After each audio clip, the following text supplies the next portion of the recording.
Get ready to learn. Get ready to learn. Get ready to learn. Ready to learn. Get ready to learn. Get ready to learn. Welcome back, scholars. I hope you guys are ready to learn. We have so much to cover today, so let's just get started right away. So over the past few weeks, we've been learning about birds. We've talked about so many things, and we've learned so many different things about birds, including how they use their beaks, some of the things that they eat and how they eat them, because all birds do not eat in the same way. We've also learned how some catch their prey. We've learned about how some birds can fly and some do not. We've learned about so many things. So today is going to be no different. We're going to be learning about more physical characteristics of birds. Okay? So to start our lesson out, we're going to start out with a riddle. A riddle, as you know, has a question at the end. So it's your job to listen very closely as I read the riddle aloud so that you can solve the riddle and answer its question. So listen as I read it aloud. The title of the riddle is Mystery Bird Body Parts. What's the title of the riddle? That's right, Mystery Bird Body Parts. We are birds. We have unique body parts that help us survive. One of our body parts can be soft and fluffy. It can be vibrant and full of color.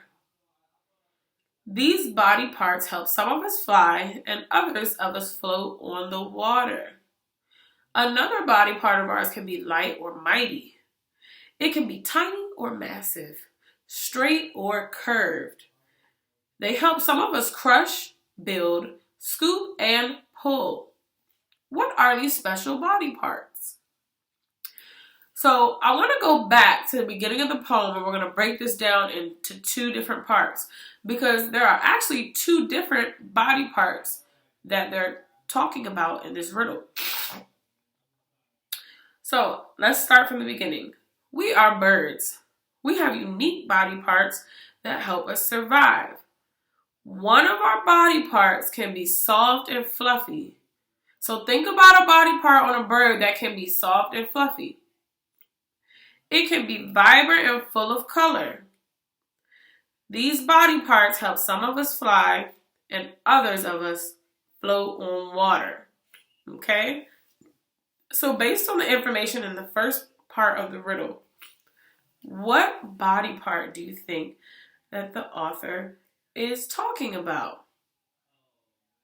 That's right, the bird's feathers. And we know that because it says that the body parts can be soft and fluffy. So what else on the bird is soft and fluffy? We know it can't be its feet. We know it can't be its beak because that's hard. So it has to be its feathers. Okay? Now, let's go on to the second part of the riddle and see if we can figure out this one. What body part is this? Another body part of ours can be light or mighty. It can be tiny or massive, straight or curved. They help some of us crush, build, and scoop and pull. What special body part do you think that is? Take a few seconds to think about it. Now remember, it says that it can be tiny or massive. And it can also be straight or curved. That's right, it's the bird's beak. And we know that because it gave us those clues about it being tiny or massive. Or straight or curved, like the eagle's beak. It has a hooked beak, and we learned about that yesterday. Okay? So, as you can see today, based on our riddle, we're going to be learning about feathers and beaks. We're going to be diving deeper into that, okay? And we're going to be observing birds' feathers and beaks, okay? So right now, what we're going to do is we're going to observe some beaks. And I want you to think about the adjectives you can use to describe the bird's feathers and beaks. Do you remember what an adjective is? Yes, an adjective describes a noun. We know that a noun is a person, place, or thing. So an adjective is descriptive words that describes that person, place, or thing. So for example, think of what it feels like, what color is it, what does it smell like, what does it taste like. In this case, we won't be talking about tasting things because it's a verb, but think about your 5 senses: see, touch, taste, hearing, and smell. Okay? All right, let's look at our first picture. We're paying attention to the beak of the pelican. Look at the beak. What do you notice? What color is it? What size? What shape? Okay? Make sure you're keeping all of this in your brain because you're going to write this in a moment. Now let's take a look at, can you guess what bird this is? Yeah, the hummingbird. Pay attention to its beak. I know that it could be easy to look at everything else because it's such a pretty bird, but we want to focus on the hummingbird's beak. Okay? Remember, we're thinking about the size, the shape, the color. How does it feel? Now, we've learned a lot about this bird. You know what that is. What kind of bird is that? That's right, a mallard duck. And it is a drake because it's a boy duck. We know that because it has a green head. So what do you see in this picture? What does its beak look like? Okay, let's go on to our next picture. And I know you guys know what this bird is because we learned about this bird yesterday. This is an eagle. What does the eagle's beak look like? What do you notice?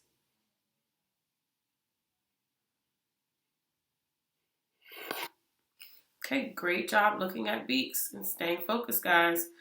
Now, friends, we just looked at beaks. Now, keep in mind what you noticed because now we're going to look at feathers, okay? Still thinking about what we noticed, the size, the shape, the texture. And we're going to look at the eagle's feathers. I noticed some brown. I noticed that there are different sizes. Okay. Now, let's look at the green bee eater's feathers. What do you notice in this picture?